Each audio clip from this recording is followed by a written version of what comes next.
Verilişin baş sponsoru Hacı Ceylon çayları. Salam, hər vaxtınız xeyirli uğurlu olsun. Əziz bizi izləyənlər, əziz bizi gözləyənlər.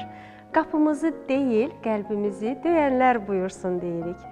Bernard hesab edir ki, incəsənət məndirsə və biz incəsənəti yarada biliriksə, onda elm bizik. Bu nöqteyi nəzərdən əlbəttə ki, duyğular sənətdə, elm ağılda və ruh isə fəlsəfədə özünü ehtiva edir. Niyə mən elmdən, incəsənətdən, duyğulardan, fəlsəfədən danışdım? Çünki bugün mənim Xəzərimin sahilini çox gözəl bir xanım ruhlandıracaq, rövnəqləndirəcək. Sehranə xanım Qasimi. Sehranə xanım Azərbaycan Milli Elmlər Akademiyasının Memarlıq və İncəsənət İnstitutunda aparıcı elmi işçidir. Sənətşünaslıq üzrə fəlsəfə doktorudur, doçentdir. Turon Akademiyasının həqiqi üzvüdür və bu statusları çox sadalamaq olar. Çünki mən Sehranə xanımın uzun illərdir fəaliyyəti ilə tanışam. Onun gördükləri işlər, beynəlxalq müstəvidə, elmi müstəvidə gördükləri işlərdən tanışam. Ona görə sadəcə gözəl və əsl Azərbaycanlı xanım Sehranə xanım bugün bizimlədir. Hər vaxtınız xeyir olsun Sehranə xanım, xoş gəldiniz. Hər vaxtınız xeyir olsun Fəxriyə xanım, siz çox dəyərli bir xanımsınız. Mən də sizi uzun illərdir sevirəm.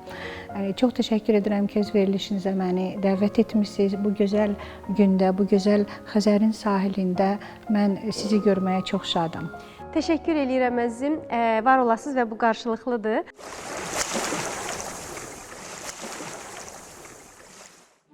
Mən Xəzərin qoynunda böyümüşəm. Xəzər mənim gəncliyimdir. Hər bir insan özü öz qabiliyyətini dərk etməlidir.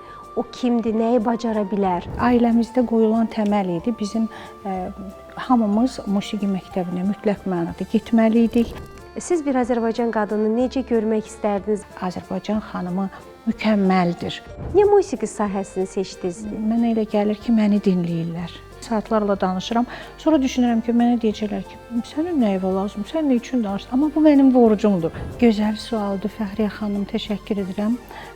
Və eləcə də çətin sualdır. Nə üçün?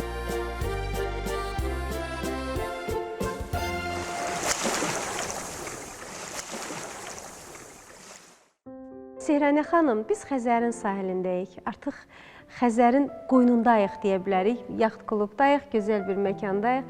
Əziz tamaşaçılar, bəzən soruşursunuz, haradır çəkildiyiniz məkan? Deyirəm, əlbəttə ki, tam da Bakının ən dilbər güşəsi Xəzərin tam da qoynundayıq biz. Yaxt klubdayıq və hər bir insan üçün dəniz, hər bir insan üçün təbiətin özünə məxsus anlamı var. Mövqeyindən, dinindən, dilindən asılı olmayaraq və hər zamanda qonaqlarımı mən Xəzərin sahilində bir var-gəl etdirirəm ki, o Xəzərin ətrini çəksin canına və bizim bu söhbətimiz səmimi alınsın. Heç bir öncədən hazırlaşdırılmış hər hansı bir motiv üzərində qurulmasın. Və siz də adəti üzrə bizim Xəzərimizin qoynunda gəzdiniz, ətrini içinə çəkdiniz və bugün bu ali kürsüdə əyləşmişsiniz. Nə dedi Xəzər sizə? Çox sözüm var Fəxriyə xanım. Əvvəla bura içəri girəndə mən çox keçmişdən olmuşdum burada. Keçmiş deyəndə ki, bir 5-6 il bundan qabaq bu hissəyə girmişdim.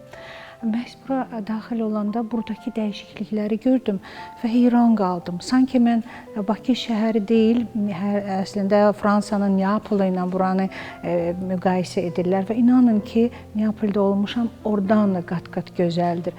Yəni, o qədər ruhum dincəldi, o qədər mənə ləzzət elədi və mən Xəzərin sahilində verilişini çoxdan izləyirəm, tam başlayan günün. Çünki sizin mükəmməl bir aparıcılıq qabiliyyətiniz məni valeh edir, bəli. Və bu gözəl bir veriliş, səviyyəli bir verilişdir.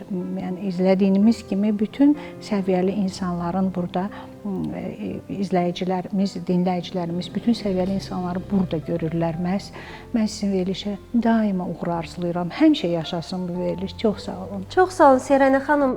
Bu veriliş sizi kimi dəyərli ziyalıların sayəsində yaşayır və bəzən tanınan, tanınmayan insanların bax burada öz iç dünyasını, həyat fəlsəfəsini bizə yansıtmağının özü bizə çox zövq verir. Bilirsiniz, bu çox vacib amildir. Biz necə ki abidələrimiz var, necə bizim etnoqrafiyamız var, necə bizim ənənələrimiz var. O cümlədən bunları yaşadan insanlar var və o insanları tanımaq lazımdır. Və bəzən tanınmayan, amma böyük işlər görən insanları mən israrla çağırıram, Təbii ki. dəvət eləyirəm, Məlum məsələdir, bəli. və deyirəm mütləqdir ki, onlar tanınmalıdır. Biz ancaq məşhurların üzərində öz belə deyək, tamaşaçılarla ünsiyyətimizi yaratmamalıyıq. Amma sualım açıq qaldı. Xəzərlə ünsiyyətdə oldunuz və Xəzər Təbii. sizə Baş üstə sualınıza cavab verim. çünki Çox mən- müsbət. Çünki Xəzər mənim uşaqlığımdır. Mən Xəzərin qoynunda böyümüşəm. Xəzər mənim gəncliyimdir. Xəzər mənim bugünkü günümdür. Xəzəri mən çox sevirəm. Bütün dənizlərdən çox mən Xəzəri sevirəm. Hər halda bugün bizim o qədər rahatıq ki, müstəqil Azərbaycanımızda hər bir insan imkanı var ki, dünyanı gəzsin və bu gəzintilərdən mən də bəhrələnmişəm. Amma buna rəğmən bütün dənizlərdən çox nədənsə Xəzəri sevirəm. Ona görədir ki, yəqin ki, bu mənim ana vətənimdir və Xəzər doğrudan da fikirlərimi, düşüncələrimi, digər ziyalı insanlar kimi hissiyatlarımı Xəzərə danışmağı sevirəm. Xəzər mənim üçün hər şeydir, vətənimdir. yaradıcı insan üçün bu fərqli nöqteyi nəzərdən özünü ehtiva edir. Çünki burada yenə dönürəm qonaqlarımın müqayisəsinə. İqtisadçıları çağıranda, konkret hər hansı bir başqa sahənin insanlarını çağıranda onlar Xəzərə maddi nemət kimi baxırlar. Onun nefti, resursu, vətənə verdiyi xeyri və s. Amma incəsənət adamlarını, ruh adamlarını, şairləri danışdıranda ancaq bu mənzərəyə poetik ruh nöqteyi nəzərindən Ruha qidadır Xəzər. verirlər. Təbii ki, orası da vardır. Heç mən mübahisəsiz biz deyə bilərik ki, Xəzər bizim sərvətimizdir. Yəni bizim Azərbaycanın Xəzər sərvətidir. Bu mübahisəsizdir, bəli. Bu bizim sizi tanımağımız üçün çox gözəl bir keçid idi.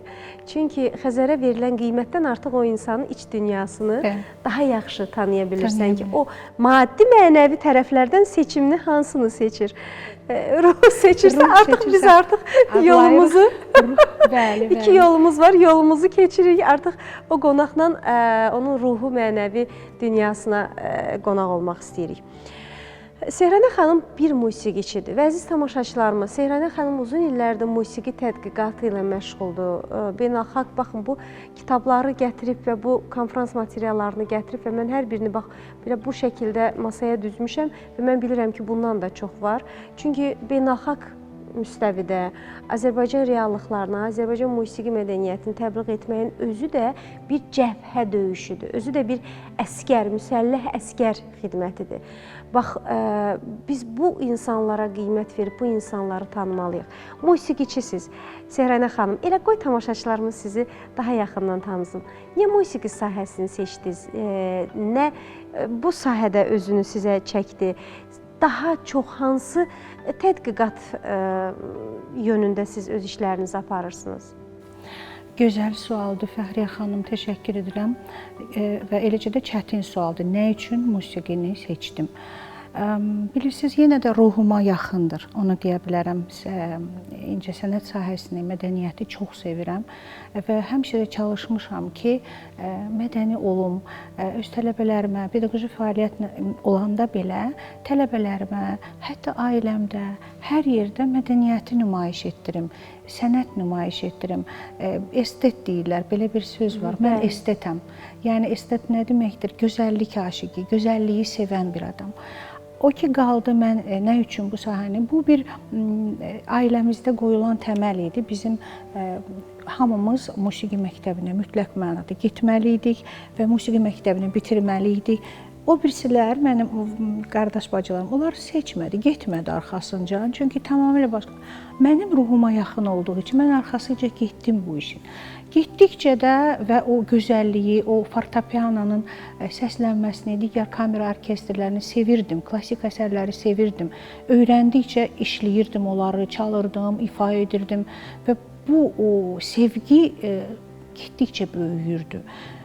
Günün birində də iş götürdüm, yazdım, yaratdım, bunu mütaliə etdim, gecələr yatmadım.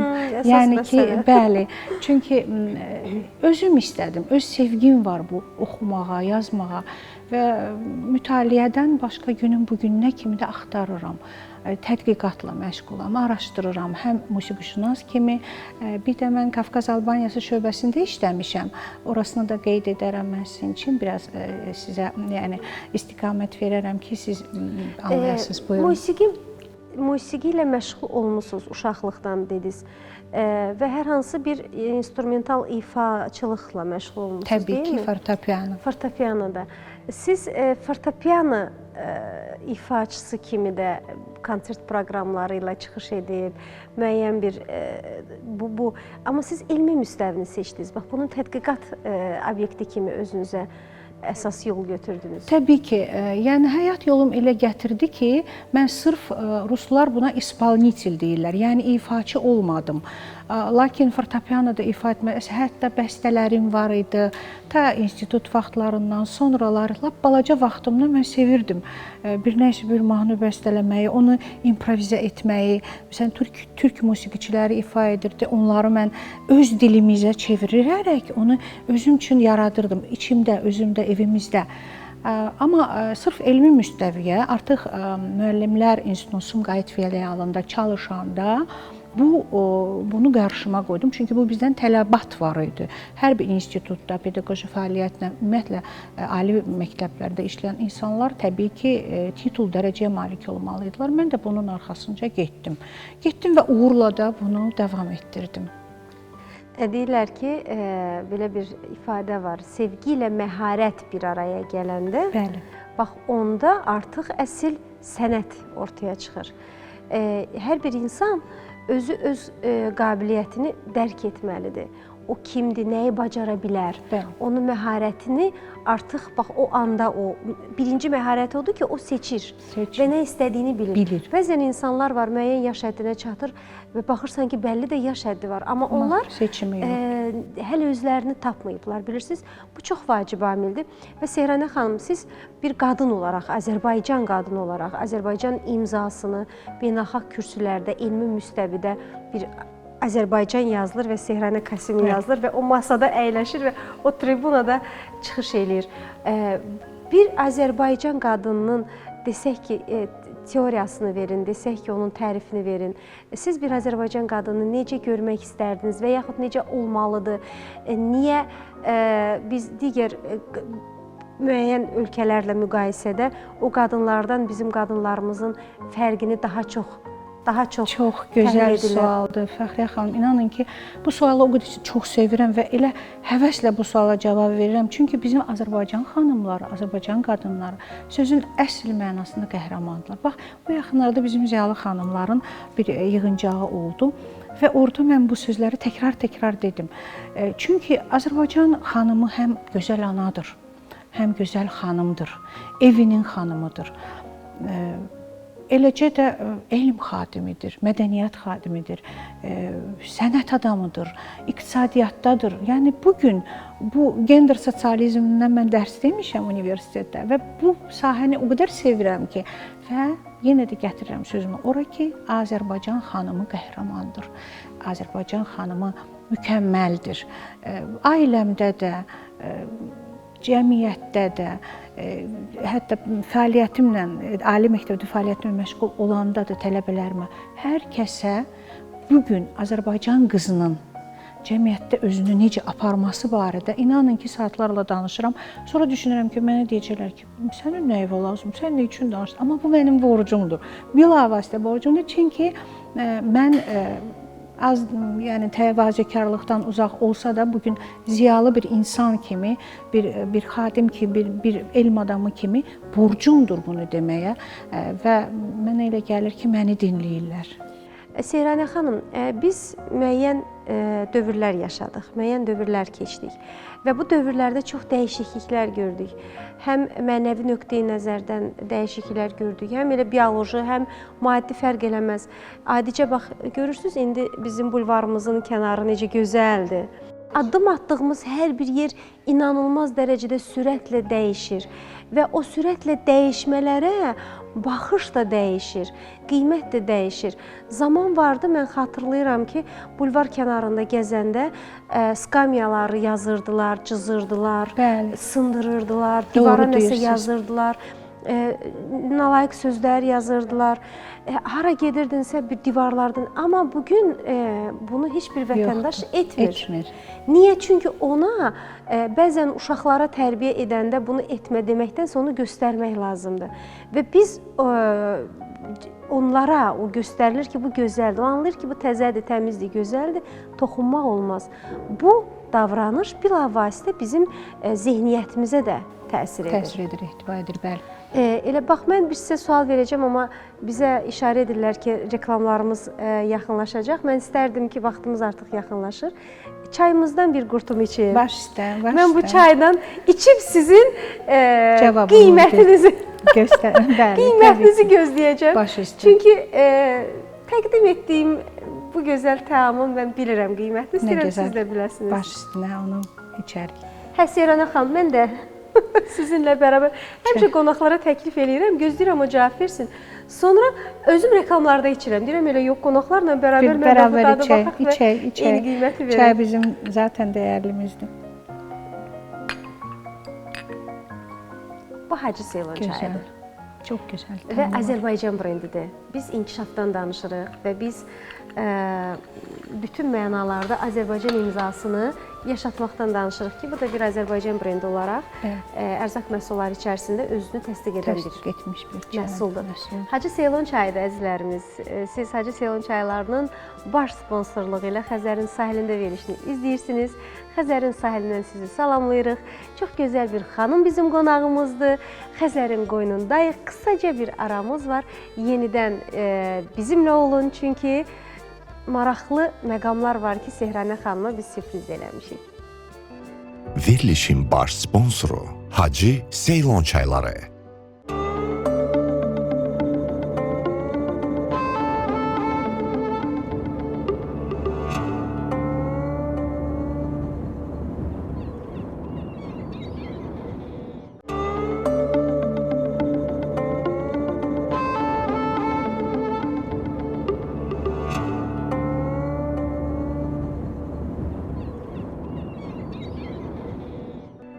Verilişin baş sponsoru Hacı Seylon çayları. Bax, niyə biz hər şeyi gözəlləşdirməyə çalışdığımız halda bunun əksini də görə bilirik? Çox qəzəblənirəm belə şeyləri eşidəndə, oxuyanda. Mən bildiyim qədərilə konfransların birində də siz belə bir hadisə ilə rastlaşdınız. Cəsarətlə axıra qədər getməyi qarşıma qoydum ki, yox, mən bu işi yarımçıq qoymayacağam. Ya onlar, ya mən.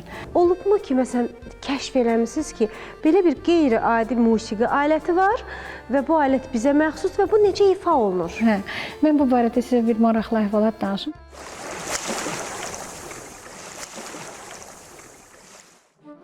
Reklamlarımız bitdi. Hacı Seylon çaylarının baş sponsorluğu ilə biz sizinlə bərabərik və bugün Xəzərin sahilində, Xəzərin qoynunda çox gözəl bir xanım qonağımızdır. Sehranə xanım Kasimi.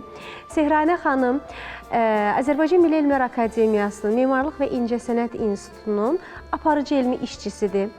Sənətşünaslıq üzrə fəlsəfə doktorudur. Doçent Turon Akademiyasının həqiqi üzvüdür və Azərbaycanlı xanımdır, alimdir, ziyalıdır və beynəlxalq kürsülərdə Azərbaycan adını elmi müstəvidə yüksək tutan bir insandır.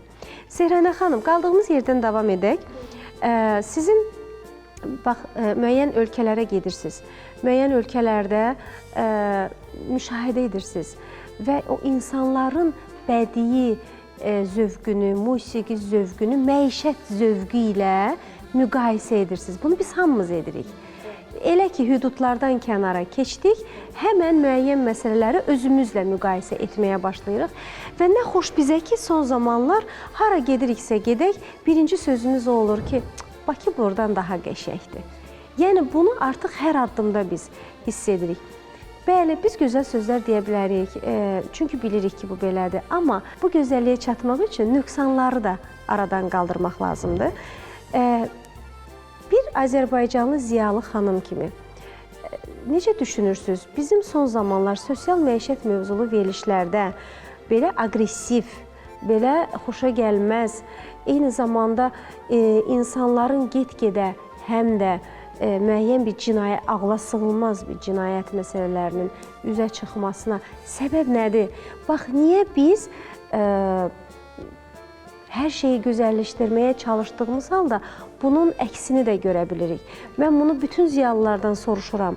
Çünki ziyalı mövqeyi, ziyalı aparıcı qüvvədir, ziyalı təbliğatdır, ziyalının fikri önəmlidir və o cəmiyyəti arxasınca çəkən imzadır. Siz bunun səbəbini nədə görürsünüz? Çünki mən bilirəm ki, pedaqoq kimi fəaliyyət də göstərmişsiniz, gənclərlə ünsiyyətdə olmuşsunuz. Bilavasitə bunun cavabını bilə bilərsiniz. Gözəl sualdır, Fəxriyə xanım. Bilirsinizmi? Məsələ burasındadır ki, dünyanın hər bir yerində mənfiliklər var. Müsbət olduğu kimi mənfi cərəyanlar da var. Hər bir yerində var. Dünyanın elə bir nöqtəsi yoxdur ki, oran deyək ki, ideal bir, yəni heç bir burada cinayət və yaxud da və digər mənfiliklər yoxdur. Var. Eləcə də bizim Azərbaycanda. Amma inanın ki, elə Azərbaycan ən gözəlidir, ən az bir. Məsəl üçün, bayaq feminizmlə danışdıq və qadınların, yəni yəqin ki, son zamanlarda qadınlara yəni təcavüz, onları öldürmək kimi, döymək kimi bu şeylərə siz daha çox fikir vermişsiniz ki, var bunlar. Mən qadın olduğum üçün, Azərbaycan xanımı olduğum üçün bunlara qarşı təbii ki, çox qəzəblənirəm belə şeyləri eşidəndə, oxuyanda. Amma inanın ki, dediyim kimi, bizdə artıq qadın və kişi bərabərliyi yerini tutmuşdur. Yəni, hətta keçən əsr, 19-cu əsrin əvvəllərində, yəni Hacı Zeynalabdin 1901-ci ildə qız məktəbini açarkən, qızlar məktəbini açarkən, görün, baxın, keçən əsrdən də əvvəlki 19-cu əsrdə qızlar məktəbini açarkən nə düşünürdü, nə demək istəyirdi o? Artıq qadına, feminizm qadına yol göstərirdi, yol verirdi ki, qadınlar aparıcı qüvvədir. Qadın olmasa dünya dayanar, həyat dayanar. Yəni, axı qadını nə üçün incidək, qadını nə üçün öldürək? Bunlar, bilirsinizmi, təbii proseslərdir, olacaq, olacaq da, bu aktual problemdir. Amma düşünürəm ki, bax, bu Azərbaycanımız o qədər artıq inkişaf edib ki, mən bu arada möhtərəm prezidentimizə, vitse-prezidentimizə öz dərin təşəkkürümü bildirirəm. Hər halda bu kürsüdə oturmuşam və bunu deməyə bilmərəm. Azərbaycan mədəniyyətini o qədər yüksəklərə qaldırıb, Azərbaycan muğamını o qədər yüksəklərə qaldırıb. Yəni, bunu görməmək olmaz və bunu biz sevə-sevə hər yerdə vurğulamalıyıq. Eləcə də məişətdə sosial problemlər yavaş-yavaş aradan qalxacaq. Xırda bir şeylər qalıb, inanın. Yəni, demək olar ki, Azərbaycan yüksək zirvəsinə çatıb, inkişaf zirvəsindədir. Mən bunu, yəni, təsdiq edirəm. Mən bunu bir möhür kimi vururam ki, Azərbaycanı mən çox gözəl görürəm. Təkcə Bakıdan getmir ki, söhbət. Bizim digər rayonlarımız nə qədər, yəni, bugün Qarabağ zonasında necə işlər gedir. Bu çox böyük bir məsələdir, böyük bir məfhumdur. Bu barədə saatlarla danışmaq olar. Amma sizin verdiyiniz sualı bilməm, mən cavablandıra bildim, yoxsa yox. Nikbin əhval-ruhiyyədə və nikbin notlarla cavablandırdınız. Yəqin ki, bu olanlar və dəyişikliklər, bayaq reklamdan öncə danışdığımız bir məqamdır ki, zaman dəyişdikcə, zövqlər dəyişdikcə, həyat tərzi dəyişdikcə, bax, bu çaxnaşmalar aradan çıxacaq yavaş-yavaş. Yaranır və onun aradan çıxması üçün zaman tələb olunur. Zaman tələb olunur, bəli, təbii ki. Çünki bugün hər kəs artıq ziyalıdır. Azərbaycanda inanın ki, 80% hamı oxumuşdur. Yəni, bu digər ölkələrdə baxırsan ki, heç oxumaq söhbəti yoxdur. Bizdə hamı oxuyur, təbliğ olunur, təbliğatlar aparır, azadlıq var, söz azadlığı var. İstədiyin sözü deyə bilirsən, çıxışı edə bilirsən. Yəni, bundan gözəl nə ola bilər? Və bir məqama toxunaq. Bugün bütün, yəni bir çox da demirəm artıq, çünki bütün bizim Azərbaycanlı vətəndaşımız milliyyətindən asılı olmayaraq bugün bu 44 günlük zəfər günlərini böyük fəxarətlə yaşadı. Və biz bütün dünyaya bəyan edə bildik ki, hərb siyasətində, hərb tarixində, bu taktiki gedişlərlə ki, doğru, düzgün, birliklə, xalqla bərabər qısa müddət ərzində uğur əldə etmək olar, həm də diplomatik müstəvidə bizim ölkə başçımız öz mübariz yumruğunu göstərdi. Seyranə xanım, amma ona qədər ki dövrdə istər idmançılarımız, istər musiqiçilərimiz, istər elm adam kim ki beynəlxalq konfranslarda, beynəlxalq kürsülərdə, istər müsabiqələrdə, istər idman yarışlarında Azərbaycan adı deyəndə ilk olaraq birinci biz qonşu xalqın nümayəndəsinə qalib gəlməliyik travmasını yaşayır. Bugün artıq gəlmişik. Amma onda gəlməliyik travması bizi hər zaman öndə olduğumuz birinci məqam olurdu. Və mən bildiyim qədərilə konfransların birində də siz belə bir hadisə ilə rastlaşdınız. Bunu mənə danışanda mən çox təsirləndim. Mən istərdim ki, bax, bu məqamları bizim dəyərli tamaşaçılarımız da bilsin, öyrənsin, eşitsin.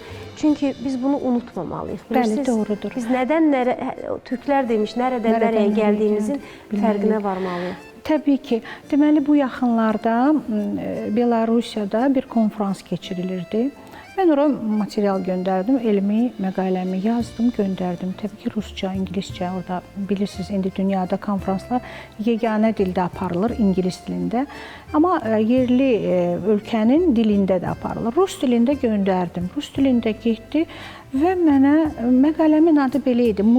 Azərbaycan dilində tərcümə edim. Multikulturalizm Azərbaycan cəmiyyətinin tərzidir. Belə bir məqalə idi ruscasından tərcümədə. Bunu əvvəlcə qəbul etdilər.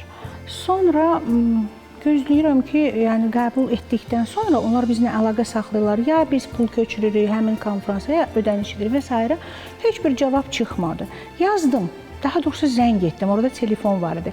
Zəng etdim, professorla danışdım. Mənə dedi ki, sizin məqalə qəbul edilməyib. Dedim, səbəb nədir? Axı qəbul etmişdiniz, yazmışdınız. Dedi ki, orada yəni bizim bəyənmədiyimiz bir şeylər olub. Nə olub? Axı mən dedim, ölkəmizin gözəlliklərini burada göstərmişəm. Nəinki gözəlliklərini, olduğunu göstərmişəm burada. Nələr olub, nələr elmi müstəvidə bütün bunları faktlarla, mənbələrə, istinadlarla göstərmişəm. Yox, sonradan başa düşdüm ki, açdım o bütün konfransın administratorunu, redaksiya heyətini, editörlər, neçəsi erməni. Yenidən mən zəng elə, inanın, mən bilirsiniz, cəsarətlə axıra qədər getməyi qarşıma qoydum ki, yox, mən bu işi yarımçıq qoymayacağam. Ya onlar, ya mən. Mən onlarla son dərəcə ərklə, yəni demək olar ki, səsimin tonunu yüksəldərək danışdım ki, axı burada mən öz vətənimi, öz prezidentimi olduğu kimi sizə çatdırıram. Baxın, öyrənin.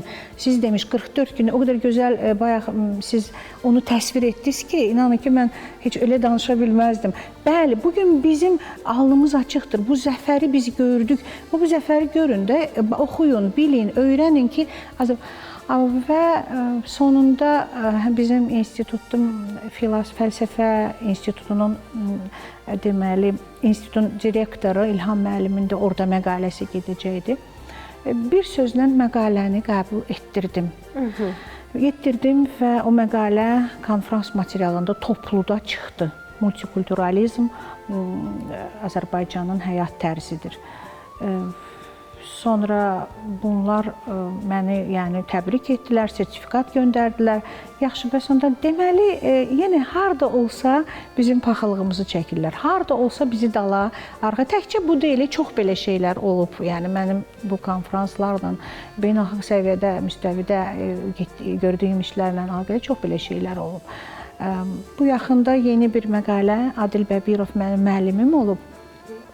Onun deməli, İngilis dilində məqaləni buraxdırdım, onun əsərlərini xaricdə çap olundu və çox da qiymət verildi ona, dinlənildi. Bu bildiyim qədərilə bu məqalələrdə deyilmi? Orada mən onun sadəcə çıxır. Deməli, bax bu, çox sağ olun, təşəkkür edirəm. Deməli, İngilis dilindədir. Biz bunu bilirsiniz, İngilis dilində bilsəydik hamımız çox gözəl olardı. Amma çox təəssüf ki, biz İngilis dilində bilmirik və bunu tərcümə etdiririk. Bəzən tərcümə zamanı o səviyyə biraz aşağı düşür. Amma buna rəğmən biz akademik səviyyədə tərcümə etdiririk və bunu bəyənir, dünya bəyənir. Bütün bax bu onun əsərləri Prelüd Scherzo var, çox gözəl bir əsərdir.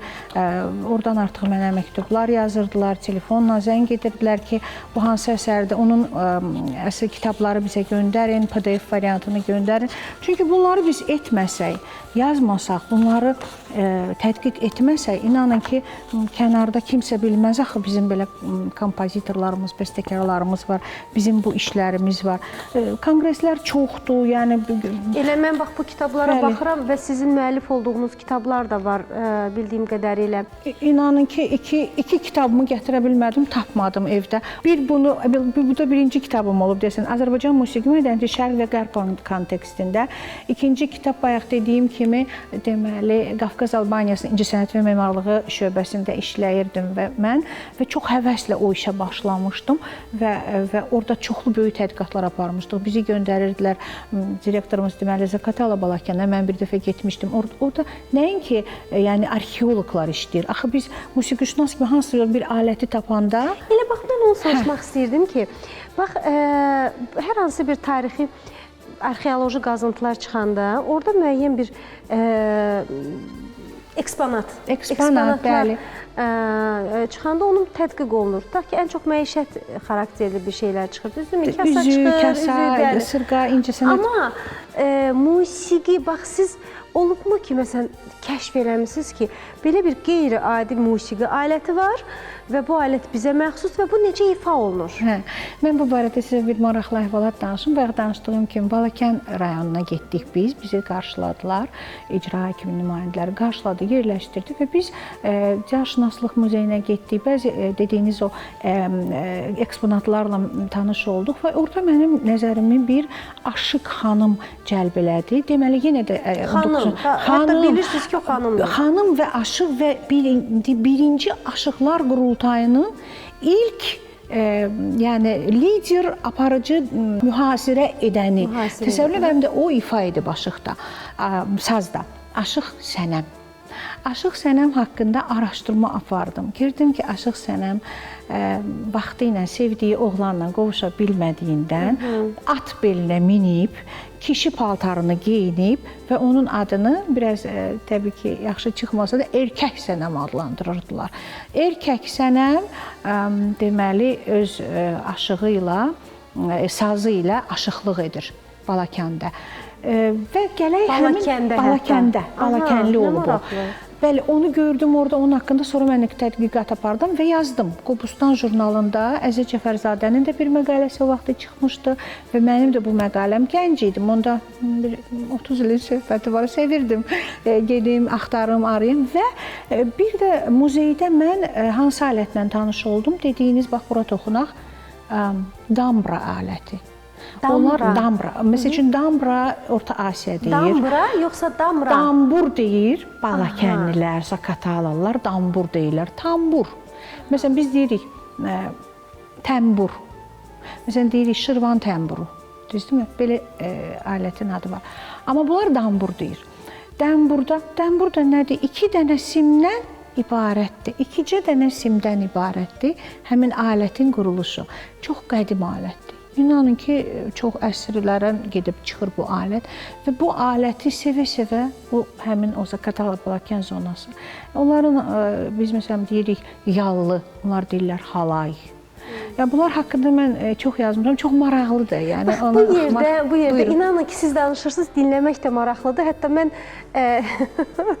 bilmirəm, mövzudan kənara çıxaraq deyəcəm ki, bəzi böyük ölkələrdə, yəni ki, elə qonşu Rusiyada, Türkiyədə, İngiltərədə müəyyən yaş kateqoriyasında olan mütəxəssislər verilişlər aparırlar. Bəli. Və bu çox uğurlu da layihələr olur. Siz danışırsınız, mən sizə o nöqteyi nəzərdən baxıram ki, çox gözəl bir musiqi musiqi ilə bağlı verilişlər apara bilərsiniz. Çaydan bir qurtum için. Təşəkkür Bütün edirəm. bölgələrimizdə bizim çay sevirlər, içirlər. Bəli, çay bizim. Elə Balakəndən, Zakataladan danışdı. Balakəndən, Zakataladan bizi izləyən, bütün bölgələrdən bizi izləyən tamaşaçılarımızın hamısını salamlayırıq. Xəzərin sahilindəyik və Xəzərin mehini sizə göndəririk, sevgisini sizə göndəririk və bu dəqiqələri bizə bəxş edən tərəfdaşımız bizim Hacı Seylon çaylarıdır. Qısa bir aradan sonra buradayıq. Sehranə xanımla çox maraqlı söhbətimiz var. Verilişin baş sponsoru Hacı Seylon çayları. Çay hər birimizin sevdiyimiz içki növüdür. Biz əzizlərimizi, sevdiklərimizi hər zaman çay süfrəsinə dəvət edirik.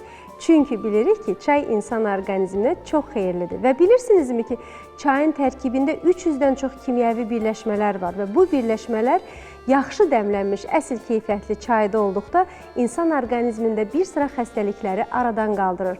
Baş ağrısını, yorğunluğu aradan qaldırır, yuxusuzluğa yaxşı təsir göstərir, fiziki və zehni yüklənməni aradan qaldırır və çay bədənin və zehnin iş qabiliyyətini artırır. Bəs yaxşı, əsl dəmlənmiş, yaxşı çayı seçib almaq üçün hara müraciət etmək lazımdır və hansı çayı seçmək lazımdır? Çox düşünməyə ehtiyac yoxdur. Bu, Hacı Seylon çaylarıdır və şəhərimizdə fəaliyyət göstərən Tayqa ticarət mərkəzlərindən gedib ala bilərsiniz. Və Hacı Seylon çaylarının bir neçə növləri var. Yaşıl rəngli qablaşmada olan Pekoya çeşidi xırda yarpaqlı sadə qara çaydır. Qırmızı rəngli qablaşmada olan Opa çeşidi isə iri yarpaqlı sadə qara çaydır. Göy qablaşmada olan Earl Grey isə ətirli çaydır və xırda yarpaqlı qara çaydır. Ağ qablaşmada olan Green çeşidi isə iri yarpaqlı yaşıl çaydır. Və siz daha doğru, düzgün, ətraflı məlumat almaq istəsəniz, bu QR koda daxil olub oradan əldə edə bilərsiniz. Hacı Seylon çayı əsl Azərbaycan brendidir və Şri-Lanka torpaqlarında yetişdirilən kolların pöhrələrindən hazırlanır və Şri-Lanka hökuməti keyfiyyətinə əmin olmadığı heç bir məhsula bu keyfiyyət nişanının vurulmasına icazə vermir. Hacı Seylon çaylarında isə bu var. Hacı Seylon çayları əsl Azərbaycan brendidir və imtina edilməyəcək təklifdir. Hacı çay, imtina edilməyəcək təklif.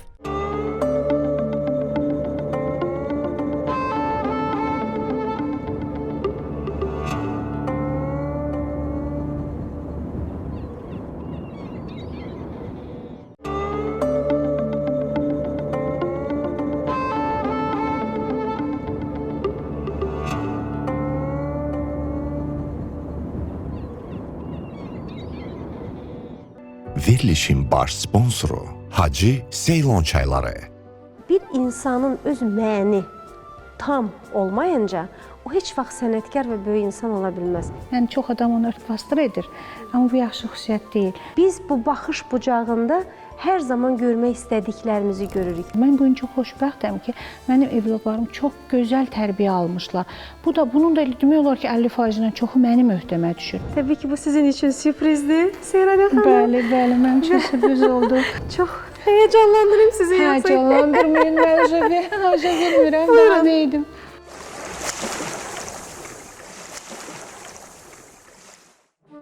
Əsl sənətkarlıq üzdə sadə görünən, lakin alt qatda daha dəyərləri olan bir nəsnəni üzə çıxarmaq məharətidir. Bugün biz sənətkarımız, bugün biz elm sahəsində öz sənətinin xiridarı olan gözəl bir xanımla bərabərik. Xəzərin sahilindəyik, reklamlar bitdi və Hacı Seylon çaylarının baş sponsorluğu ilə sizinlə bərabərik. Sehranə Kasimi bizimlədir. Azərbaycan Milli Elmlər Akademiyasında Memarlıq və İncəsənət İnstitutunun aparıcı elmi işçisi, sənətşünaslıq üzrə fəlsəfə doktoru, dosent və Turon Akademiyasının həqiqi üzvüdür və əsl Azərbaycanlı xanımdır, vətənpərvər Azərbaycan xanımdır, mühafizəkar Azərbaycan xanımıdır. Bu ifadələri, bu sözləri əbəs yerə demirəm Sehranə xanım. Həm özümün şəxsi gəldiyim qənaətdir, həm də ki, qoy biz insanlar bir-birimizə həmişə qiymət verək, sağlığında qiymət verək insanlara. Və sizin haqqınızda sizi tədqiq etdim, maraqlandım və sizin haqqınızda çox gözəl fikirlər söyləyənlər oldu. Onlardan biri Bax, mən istərdim ki, onlardan birini sizinlə görüşdürüm. Təbii ki, bu sizin üçün sürprizdir, Seyranə xanım. Bəli, mənim üçün sürpriz oldu. Özdəki, bir balaca sizi həyəcanda saxlamayım, çünki sevmirəm bu belə şou xarakterli detalları. Xanım haqqında belə gözəl sözlər deməsi çox gözəl bir haldır. Ümumiyyətlə, bu ənənə çox, bayaq biz qadınlardan danışırıq, qadınların feminizm. Amma düzdür, feminizm deməyək buna. İstənilən halda qadının qadına dəstəyi və qadının qadın inkişafına rəvac verməsi növbəti mərhələyə gözəl bir cəmiyyətin addımlaması deməkdir. Seyranə xanım. Bəli. Çox həyəcanlandırım sizi. Həyəcanlandırmayın, mən bilmirəm, daha neydim. Bəzi insanlar var ki, onlar haqqında saatlarla danışmaq olur, amma elə insanlar da var ki, bir-iki cümlə ilə onların bütün xüsusiyyətini əhatələmiş olursan. Seyranə xanım haqqında danışarkən onun ilk olaraq mənim düşüncəmdə yer alan dostcanlı olmasıdır. Seyranə xanım olduqca dostcanlı insandır. O el arasında, xalq arasında bir söz var ki, dost üçün canını sipər etmək. Bax, o insanlardandır Seyranə xanım və həmkarlarına qarşı olduqca həssasdır. Yerindən, məkanından asılı olmayaraq dəfələrlə mən onları müdafiə etdiyini, tərəfini saxladığını və onlar haqqında xoş söz söylədiyinin şahidi olmuşam. Əlbəttə ki, bu xüsusiyyətlər olduqca gözəl bir xüsusiyyətlərdir ki, bu da Seyranə xanımda var. Mən ona can sağlığı arzu edirəm, işlərində və şəxsi həyatında uğurlar arzu edirəm. Təşəkkür edirəm. Bu Fəridə xanımımızdır bizim. Deməli, Gözəl Fəridə xanım. Sırf təsadüfən mən Fəridə xanımla tanış oldum. Tamamilə başqa bir məkanda və əziz tamaşaçılarımız, söhbət Seyranə xanımdan düşəndə Fəridə xanım heç tərəddüd etmədən bir məsələni qeyd elədi. Dedi ki, sosial şəbəkədə Fəridə xanımın özü ilə bağlı, musiqi ilə bağlı belə bir xoşagəlməz bir nüans yaşanmışdı və onda deyir, Seyranə xanım cəngavərcəsinə sinəsini sipər elədi və müdafiəyə qalxdı. Əslində, o da bu qiyməti verir ki, bu müdafiə musiqiyə olan qiymətli idi, bəli. Hər zaman mən insanları tədqiq edəndə də, ümumiyyətlə həyatda müşahidə edəndə də düşünürəm ki, bir insanın öz məni tam olmayınca, o heç vaxt sənətkar və böyük insan ola bilməz. Birinci, o özünün mənini təsdiq etməlidir. Məni təsdiq etmək üçün də və yaxud da mən olaraq var olmaq üçün də bax, belə xüsusiyyətlərə sahib olmaq lazımdır. Onu göstərmək lazımdır, sərgiləmək lazımdır. Onu da qiymətləndirmək lazımdır. Qiymətləndirmə olur, təbii ki. Fəridə xanım bizim folklor şöbəsində elm adamıdır. Çox təvazökar bir xanımdır. Sakit, çox təmkinli, baş aşağı və özü də qeyri-hökumət təşkilatının vardır, onun ictimai qurumu vardır. Kifayət qədər ətrafında, yəni cəmiyyətdən ziyalı insanlar yerləşmişdir və bir gündə oradan da belə bir şey oldu. Mən həqiqətən dözə bilmirəm. Mən haqsızlığa dözə bilmirəm, özümüz haqqında düzgünün tərəfində oluram hər zaman. Çünki mən bunu etməsəm, ziyalı təbəqə bunu etməsə, yəni elə belə, yəni sıravi insan etməyə bilər. Amma biz bunu etməsək, olmaz, alınmaz, düzgün deyil. Ona görə də mən doğrudan da çalışıram hər zaman edim bunu və hər zaman çalışıram ki, ətrafımda olan mənfi xüsusiyyətləri ört-basdır etmədən onu aradan qaldırım. Yəni, çox adam onu ört-basdır edir, amma bu yaxşı xüsusiyyət deyil. Mən istəyirəm ki, aradan qalxsın, mənfi xüsusiyyətlər olmasın. Dediyim kimi, bu bir mədəniyyətin bir içərisindəyik, biz incəsənətin içərisindəyik. Təbii ki, mənfiliklər var, aktual problemlər çoxdur. Bunlar haqqında yenə də çox saatlarla danışmaq olar. Amma mən həmişə pozitiv notlara köklənirəm və düşünürəm ki, Azərbaycanda çoxlar azlardan çoxdur. Yaxşılar pislərdən çoxdur. Bunu demək istəyirəm. Fəridə xanım da sağ olsun. Bu nəyə bənzəyir? Yanaşma prizması çox vacibdir. Bir müdrik insan bir əyalət qarşısında əyləşir, ona bir nəfər yaxınlaşır, soruşur ki, mən burada yaşamaq istəyirəm, bura necə yerdir? Müdrik insan ona soruşur, əvvəl yaşadığın yer necə idi? Deyir ki, əvvəl yaşadığım yer çox pis idi. İnsanları pis idi, havası pis idi, yeri pis idi. Müdrik insan deyir, bura çox pisdir, bura gəlmə, burada yaşama. Və yola salır. Bir müddət sonra daha bir nəfər yaxınlaşır, bu müdrik adamdan soruşur ki, mən bu əyalətdə yaşamaq istəyirəm, bura necə yerdir? Adam soruşur, əvvəl yaşadığın yer necə idi? O deyir ki, çox yaxşı, insanlar da yaxşı idi, adam da yaxşı idi, yəni ki, şəraiti, havası, suyu, hər şey yaxşı idi. Yanaşma prizması. Həmin bu müdrik adam deyir, bura çox yaxşıdır, gəl burada yaşa. Bunu müşahidə edən digəri bu müdrik adamdan soruşur, niyə birini yola saldın, pislədin, birini təriflədin, qarşıladın? Müdrik insan cavab verir, çünki hər bir kəs öz görmək istədiyini görür. Biz bu baxış bucağında hər zaman görmək istədiklərimizi görürük və kim necədirsə, ətrafı da elə olur. Elə olur, bəli. Yəni, bu nöqteyi nəzərdən prizması haqlısınız, doğrudur. Bəli, bu çox gözəl bir rəvayət və çox gözəl bir yəni yanaşmadır. Həqiqətən də insan necə bilirsiniz, onun nəticəsi də yaxşı olur. Çünki mən praktikamda görmüşəm. Əgər mən mənfi yanaşsam, hisslə və yaxud da ki, bir emosiya bunu qəbul edəndə axırı yaxşı bitmir. Amma çox pozitiv yanaşanda ki, bunun axırı nəticəsi çox gözəl sonluqla bitəcək, heç narahat olmayın. Doğrudan da belə olur. Doğrudan da belə. Çünki bu artıq mənim təcrübəmdən görmüşəm. Hər halda az yaşımız yoxdur və bu təcrübə bizi həyatda bərkidibdir. Ona görə də mən düşünürəm ki, pozitiv olmaq lazımdır, optimist olmaq lazımdır. Seyranə xanım, bilirsiniz, bəzən ümumi frazalar işlədirik özümüz üçün. Güclü olmalıyıq, mühafizəkar olmalıyıq. Axı, bəzən sənin nə mənəvi gücün, nə zehniyyətin, nə fiziki gücün o güclü olmaq parametrinin ortasına belə gəlib çata bilmir. İnsanıq sonuçta. Bizim ruhumuz bugün bizə belə, sabah belə digər fərqli formalarda öz diktəsini edə bilir. İncəsənət adamı, hiss adamı isə ümumiyyətlə hisslərindən idarə olunur. Güclü qadın hansı qadındır?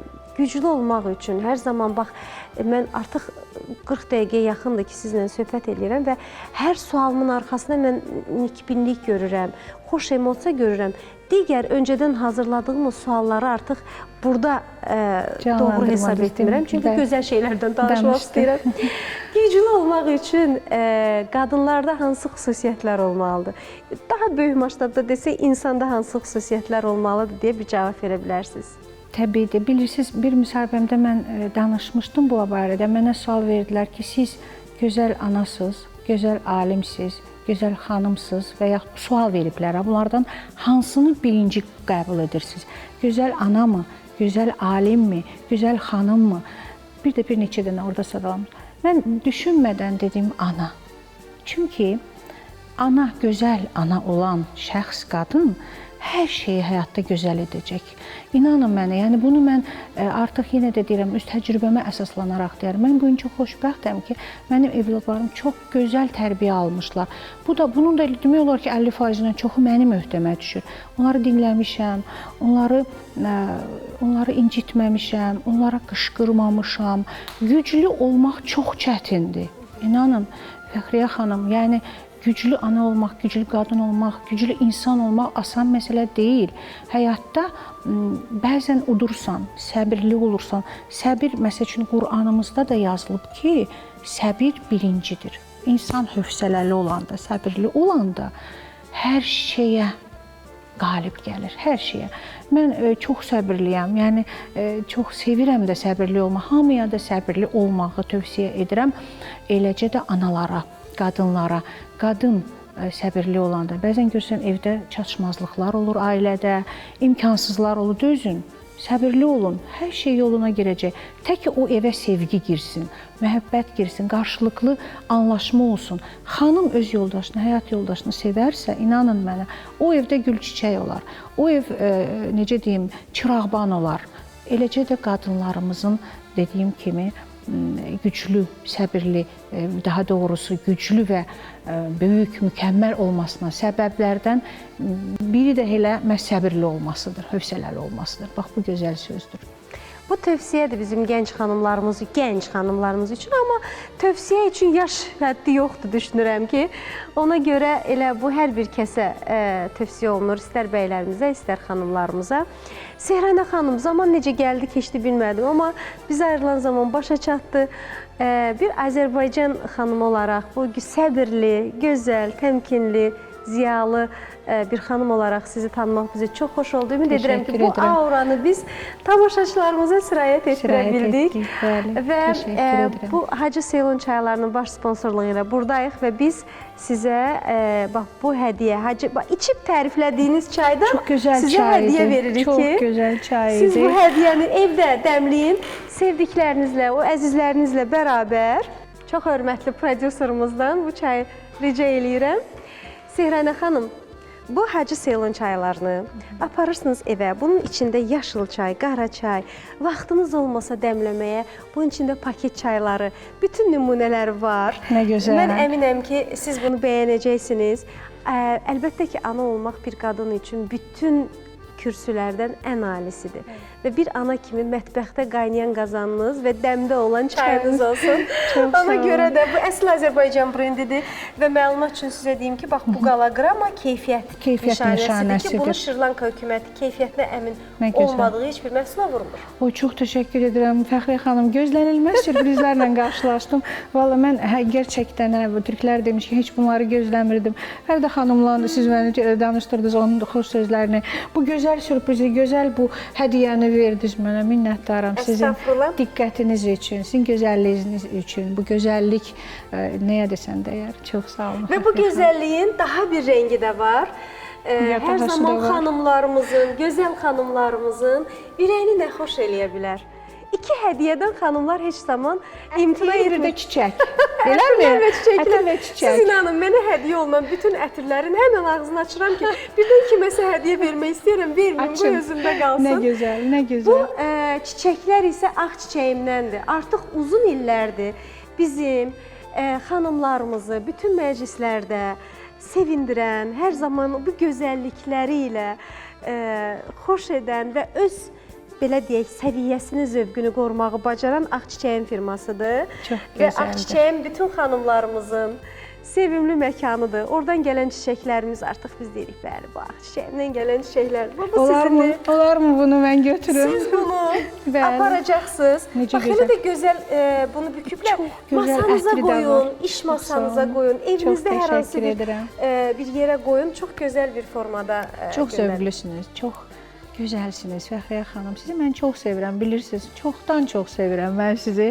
Yəni güllər kimi də gözəlsiniz. Bu güllər də sizə bənzəyir və mənə verdiyiniz üçün, bunu mənə bəxş etdiyiniz üçün bu gözəl günü, yəni vacib deyil ki, biz bugün televiziya qarşısında çıxış edək. Əsas odur ki, biz görüşdük və gözəl bir paylaşdıq, gözəl gün paylaşdıq. Çox təşəkkür edirəm çiçəklər üçün də. Sağ olun. Bütün xanımlarımız, ziyalı xanımlarımız və o cümlədən də siz hər şeyin ən gözəlinə layiqsiniz. Biz hamımız layiqlıyıq. Biz Azərbaycan vətəndaşı olaraq artıq hər şeyin ən gözəlinə layiq. Bu his hər kəsin ürəyində var. Bizə verilən zaman başa çatdı. Əziz bizi izləyənlər, əziz bizi gözləyənlər, təbiət Allahın yaratdığı bir incə sənət əsəridir. İnsan isə təbiətin yaratdığı incə sənət əsəridir.